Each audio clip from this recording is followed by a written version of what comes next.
এই জাতটা একটু উচ্চ মূল্যেরই, এখন হয়তো কিছুটা কমছে। একসময় এটা একটা চারা 4,000 টাকাও বিক্রি হয়েছে।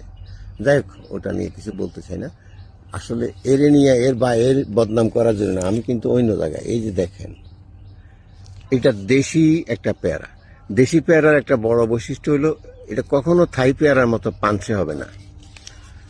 এটা খুবই মিষ্টি হয়, হয়তো সাইজে ফলের একটু ছোট হয়, কিন্তু ফ্লেভারটাও অসাধারণ হয়।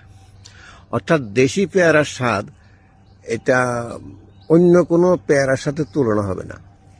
কারণ এটার সুগন্ধ এবং মিষ্টতা এটাকে অনন্য করে রাখছে, এবং এর ফল ধারণ বা ফলন বেয়ারিংটা অনেক বেশি।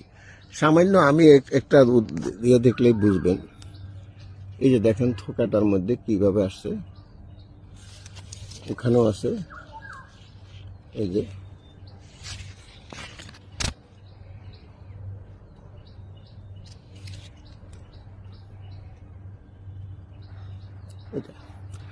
এটা কি হবে জানি না, তবে দেশি জাত সংরক্ষণের একটা চিন্তা থেকে এটার আমি সংগ্রহ করি।